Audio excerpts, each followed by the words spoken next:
بسم اللہ الرحمن الرحیم الحمد للہ رب العالمین والصلاة والسلام علی نبی الکریم وعلی آلہ الطیبین الطاہرین المعصومین المنتجبین ولعنۃ اللہ علی اعدائہم من الآن الى قیام یوم الدین آمین یا رب العالمین.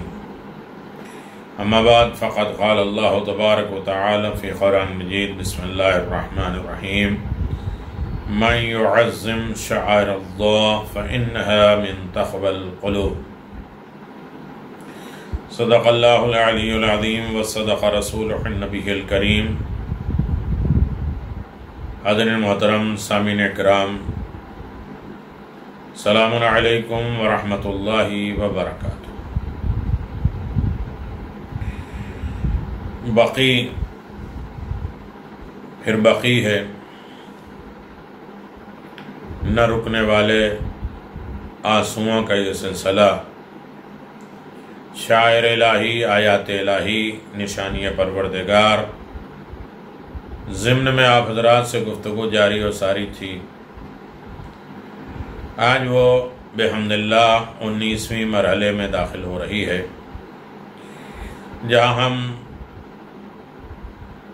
قبور کی عظمت، رفعت، بلندی اور مقامات، جنت البقی، جنت المعلا، شہدائے احد، مساجد، قدیمی نشانیاں، اہل بیت علیہ الصلوۃ والسلام کی طرف منسوب ہونے والی جگہیں، ان سب چیزوں کے سلسلے میں آپ حضرات سے گفتگو جاری و ساری رہی ہے. اب بحث یہ چل رہی ہے کہ زیارت اور قبور کی زیارت یا اس کی تعمیرات یا قبور کو شاعر الہی قرار دینا اور اس کی تعظیم کرنا عام اعتبار سے، اصحاب کے اعتبار سے، قرآن اور سنت پیغمبر کے اعتبار سے، اور اس میں بحثیں کی گئی ہیں کہ قرآن مجید کے شعائر اور اس کی عظمت، اس کی نشانیاں، اس کے مقامات، اس کے درجات کیا ہیں. ضمن میں آپ حضرات سے گفتگو جاری اور ساری کہ خاندان نبوت کے چشم و چراغ، دو زمان رسالت کے پروردہ اعلی کلمہ حق کے لیے جان اور مال اور اولاد کی آزمائشوں سے گزرنے والے اسرار الہیہ کی حفاظت کی خاطر غریب الدیاری کے مصائب اٹھانے والے نفوس قدسیہ صرف حیات ظاہری کے دوران ہی ظلم و ستم کا شکار نہیں رہے، بلکہ بقائے اسلام کی خاطر جان قربان کر دینے کے بعد بھی دست تعدی اور ان کے آثار کو مٹانے کے لیے دراز رہا، اور یہ ہاتھ ہمیشہ دہشت گرد رہے ہیں.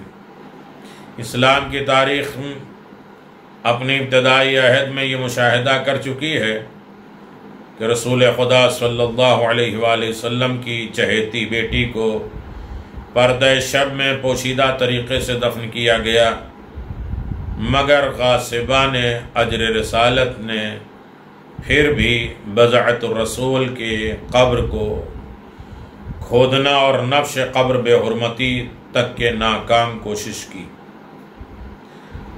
عداوتوں کا یہ مظاہرہ ہر زمانے اور ہر صدی میں جاری رہا.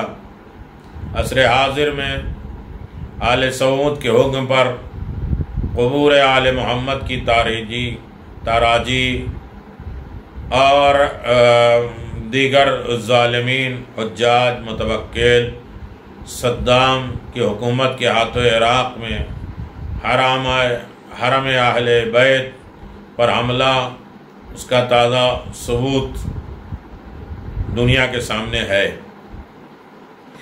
انسانی عقل اس بات پر متحیر ہے، پریشان ہے کہ جس کے آثار کو مٹانے کے لیے زمانہ ہمیشہ سرگرداں رہا، ان ہستیوں کی قبور آج زیارت گاہیں بن کر مرجع خلائق ہیں، اور ایسے انتظام قدرت اور اہتمام مشیت کے باعث ممکن ہوا۔ زمانے کے خواہش مٹانے کی تھی، جبکہ اللہ کی مرضی یہ تھی کہ آل محمد کے آثار اور شاعر الہی باقی رہے، یاد رہے۔ لہذا جس نے ان آثار اور برکات کی حفاظت اور ابلاغ کے سلسلے میں کوشش کی، وہ خوشنودی خدا کے مستحق ہو جانے کے اعزاز سے سرفراز ہوا۔ یقیناً آپ دیکھیں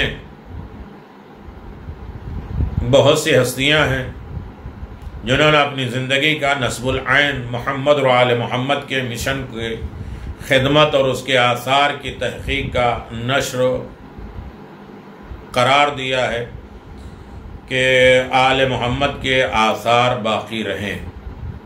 بہت سے علماء مجتہدین گزرے ہیں جنہوں نے کتابیں تالیف کی ہیں، احتجاجات درج کرائے ہیں، اور مزارات اہل بیت اور تاریخات کے اعتبار سے بہت سی کتابیں لکھی گئی ہیں۔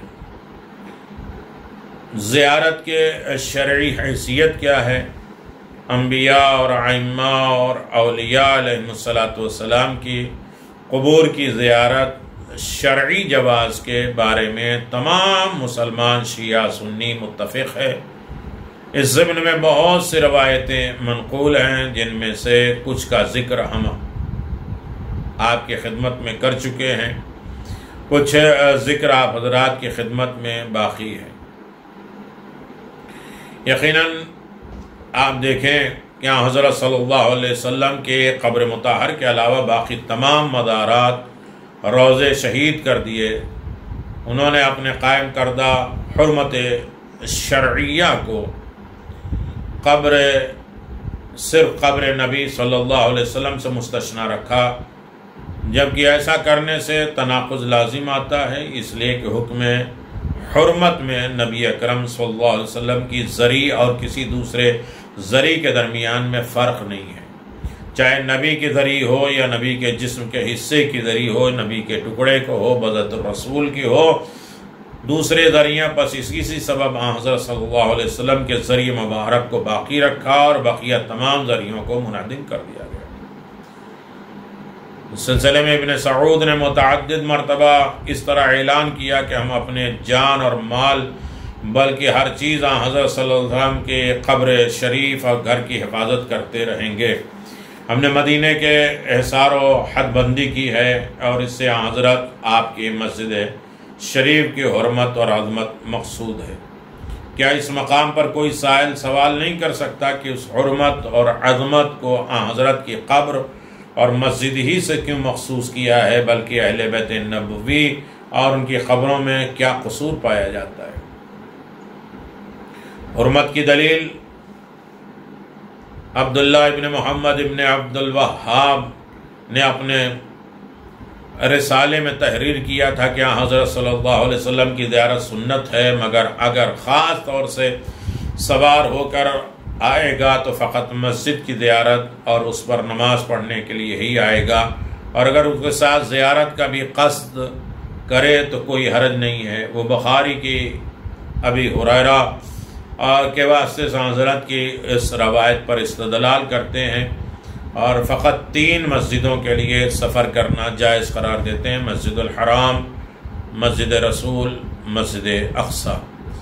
تو باقی دنیا بھر کی ساری مسجدوں کے بارے میں وہ کیا کہیں گے؟ جبکہ روایات کا ظاہر مفہوم یہ ہے کہ یہ مساجد دوسرے مساجد کے مقابل میں زیادہ فضیلت رکھتی ہیں، جیسا کہ ذکر ہوا کہ ان کی جانب سوار ہونا آنا سفر مستحب ہے، اس لیے کہ سفر کسی اہم امر کے لیے کیا جاتا ہے۔ بخاری کے جلد نمبر 2 میں صفحہ نمبر 332 میں تحریر ہے کہ حضرت ہر ہفتے کے روز پیادہ سوار ہو کر مسجد قباء جایا کرتے تھے، میدان احد جاتے تھے، بقیع جاتے تھے۔ یہ سارا سفر پیغمبر اسلام کا تھا۔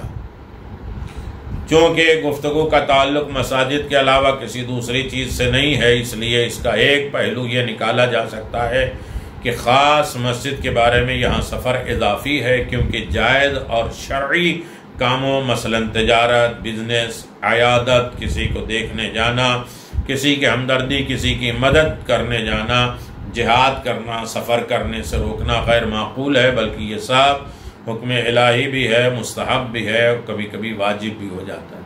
اور یہ بھی مناسب نہیں کہ زندگی میں فقط انہی مساجد کی طرف سفر کیا جائے، باقی دنیا کی اور مساجد ہیں۔ یہ 3 مساجد کے علاوہ عبادت اور زیارت کی غرض سے سفر کرنا کسی طرح حرام ہو سکتا ہے۔ کس طرح حرام ہو سکتا ہے؟ جبکہ مسجد میں نماز کی ادائیگی عبادت ہے، تو مسجد کی طرف جانا، سفر کرنا حرام کیسے ہو سکتا ہے؟ اس لیے اطاعت اور بندگی کے لیے سفر کرنا اطاعت اور بندگی ہے، جس طرح معصیت کے لیے سفر کرنا معصیت کے سوا کچھ اور نہیں ہے۔ یقیناً اس ضمن میں آپ حضرات سے گفتگو جاری اور ساری تھی کہ قرآن کے روح سے، حدیث کے روح سے اور شاعر الہی کے اعتبار سے آپ حضرات کی خدمت میں قدر وضاحت کی گئی تھی۔ اس چیز کو میں آگے تھوڑا سا بڑھاتے ہوئے زیارت قبور قرآن اور حدیث کی روشنی میں ہے۔ قرآن اور آیات اور زیارت کو فقط خدا سے مخصوص نہیں ہے کر رہی ہے، اور تعظیم انبیاء بھی شعائر میں سے ہے، چاہے وہ باحیات ہوں یا وفات پا چکے ہوں۔ اب یہاں پر زیارت کے جواز پر مختصر روشنی ڈالی جا رہی ہے۔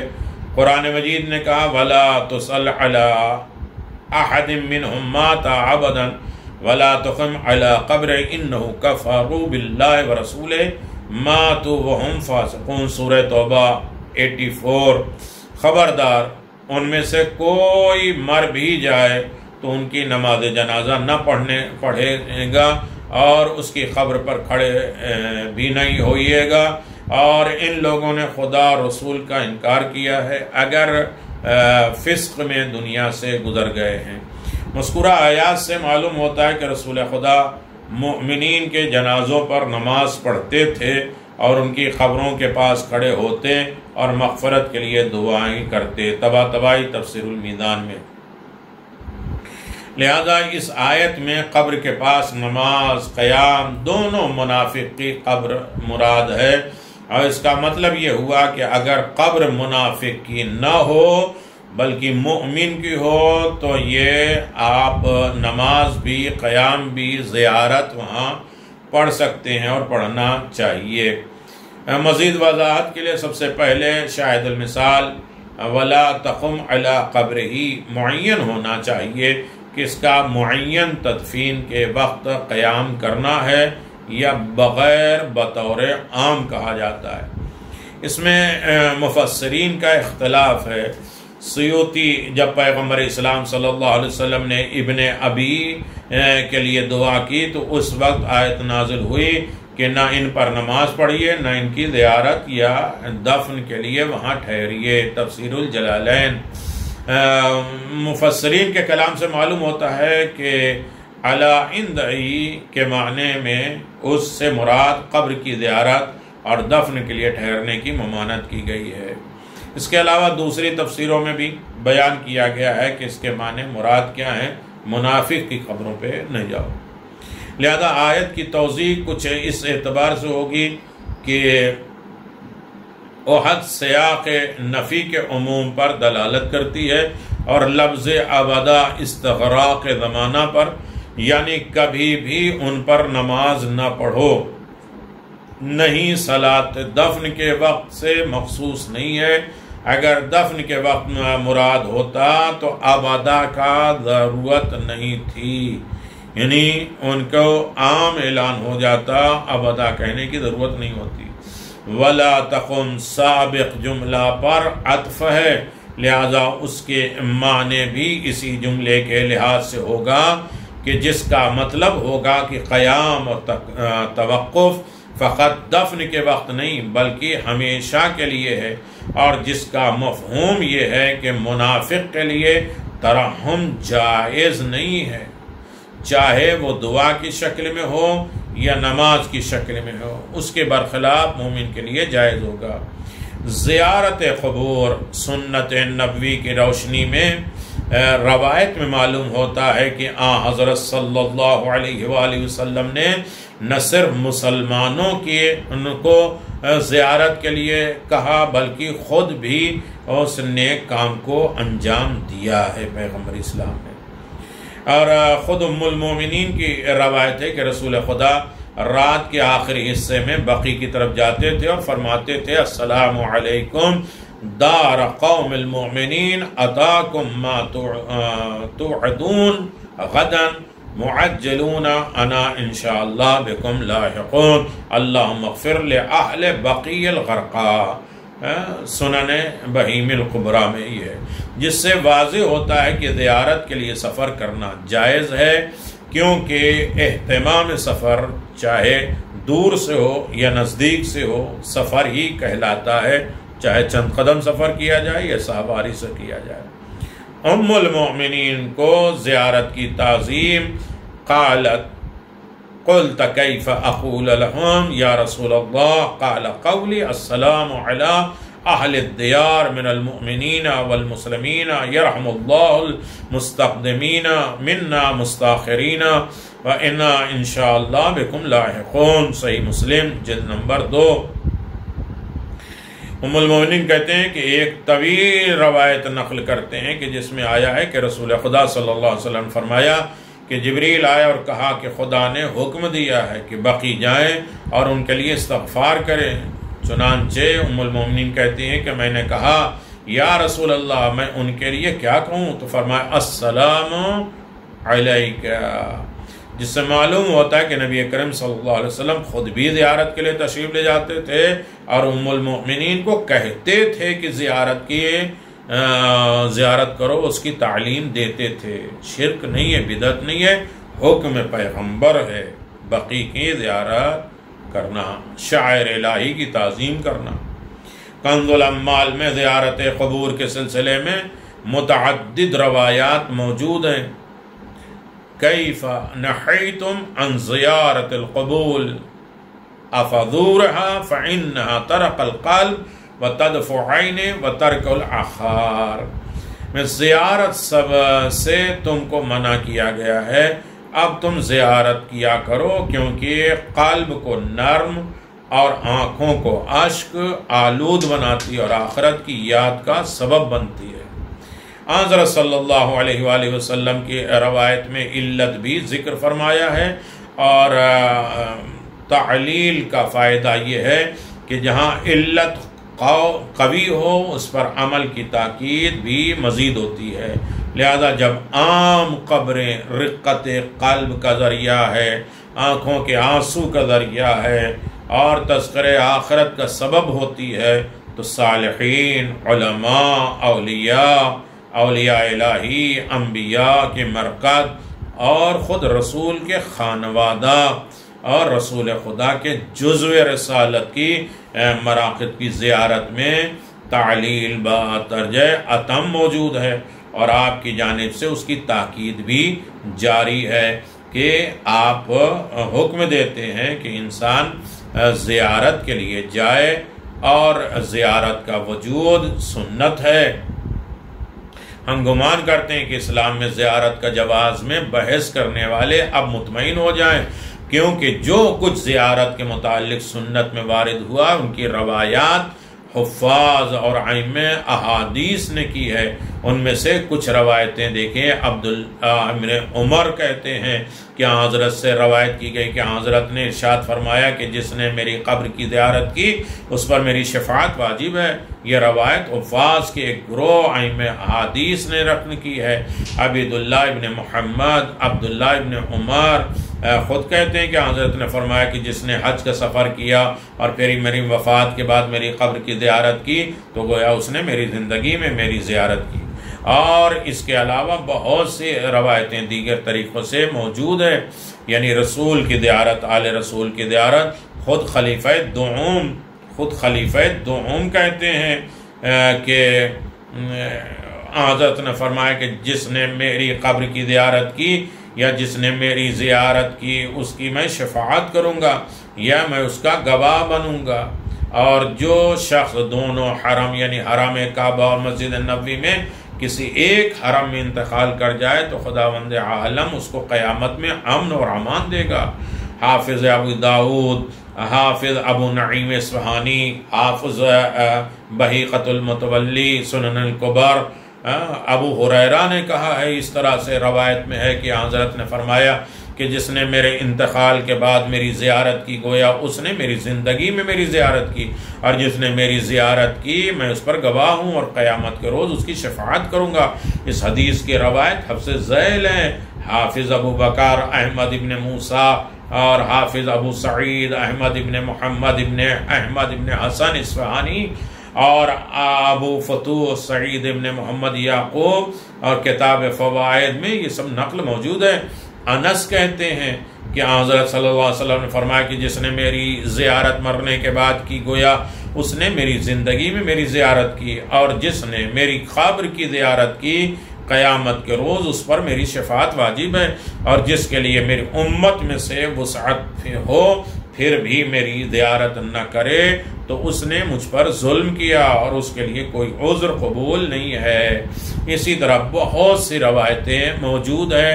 ابن عباس نے روایت نقل کیا ہے کہ حضرت صلی اللہ علیہ وسلم نے فرمایا کہ جس نے میری زیارت میرے انتقال کے بعد کی گویا اس نے میری زندگی میں میری زیارت کی، اور جس نے میری قبر کی زیارت کی میں قیامت کے روز اس پر گواہ ہوں گا۔ یا حضرت کا ارشاد فرمایا کہ میں اس کی شفاعت کروں گا۔ اس ضمن میں ابو جعفر عقیقی، ضعفاء، سعید المعاد اور بہت سے راوی موجود ہیں۔ خود امیر المؤمنین خطاب فرماتے ہیں کہ پیغمبر اسلام صلی اللہ علیہ وسلم نے ارشاد فرمایا کہ جس نے میرے انتقال کے بعد میری زیارت کی گویا اس نے میری زندگی میں میری زیارت کی، اور جس نے میری قبر کی زیارت نہیں کی اس نے مجھ پر جفا کیا، ظلم کیا۔ اللہ اکبر۔ اور روایت ابو حسین یحییٰ بن حسن ابن جعفر الحسینی کتاب اخبار مدینہ میں ہے کہ اس کے علاوہ بہت سی روایتیں موجود ہیں۔ اولاد خطاب ایک شخص نے حضرت صلی اللہ علیہ وسلم سے اس طرح روایت کی ہے کہ ارشاد فرمایا کہ جس نے میری زیارت کی اور وہ قیامت کے روز میرے جوار میں ہوگا، اور جو شخص دونوں حرموں میں سے کسی ایک جگہ مر جائے گا خداوند عالم اس کو پناہ دے گا اور اس کی عزت بڑھے گی، اسے سکون ملے گا۔ اسی طرح بہت سی روایتیں موجود ہیں، کہاں تک انسان اس کے بارے میں دلیلیں پیش کرے۔ جب پیغمبر نے فرمایا کہ میں اس کی مدد کروں گا جو میری زیارت کرے، میں اس کی شفاعت کروں گا اور اس کے توسل کو قبول کروں گا، جو شخص آپ سے طالب شفاعت ہوگا اس کی شفاعت بھی کروں گا اور اسے ہر جگہ پہ کامیاب اور سرفراز کروں گا۔ اور یہ ہے اعلیٰ اور افضل عمل جو زیارت میں موجود ہے۔ حضرت سے استغاثہ، توسل اور شفاعت کا طلبگار ہونا کہ جیسے تحقیق النصر مصباح الظلام کا ذکر ہے کہ ہر حال میں واقع ہے کہ آپ کے خلق ہونے سے پہلے بھی، خلق ہونے کے بعد بھی، آپ کی زندگی دنیا میں اور انتقال کے بعد بھی، برزخ میں بھی آپ کی زندگی زیارت گاہ بنی رہے گی۔ اور ائمہ اطہار علیہ الصلوۃ نے بھی نصوص سے زیارت کرنے کی ترغیب دی ہے، اور اسی طریقے سے کتابوں میں موجود ہے۔ آپ کامل الزیارہ دیکھ لیجئے، فضل الزیارہ دیکھ لیجئے، المزار دیکھ لیجئے، المزار اور سید طاؤس دیکھ لیجئے، المزار شیخ مشہدی دیکھ لیجئے، المزار شیخ مفید دیکھ لیجئے، اور اسی طریقے سے بہت سی روایتیں موجود ہیں جو انشاءاللہ آپ کی خدمت میں وقتاً فوقتاً بیان کی جاتی رہیں گی۔ اور یقیناً قبروں کی زیارت کرنا یہ سنت ہے۔ منافقوں کی قبروں، کافروں کی قبروں کو چھوڑ کر جو چیز دین اور اسلام کی طرف، خدا کی طرف متوجہ کریں وہ شاعر اللہ ہے، اور اس کی تعظیم ہر فرد کے لیے لازم ہے، ضروری ہے، واجب ہے۔ خداوند عالم سے دعا ہے کہ ہماری اس عمل کو بارگاہ رب العزت میں قبول و مقبول فرمائے اور جنت البقیع کی اثر نو تعمیر ہو، اور یہ ہماری کاوشیں، ہماری محنتوں کو بارگاہ رب العزت میں عظیم رتبہ عنایت فرمائے۔ ربنا تقبل منا انک انت السمیع العلیم بحق محمد و آلہ الطیبین الطاہرین۔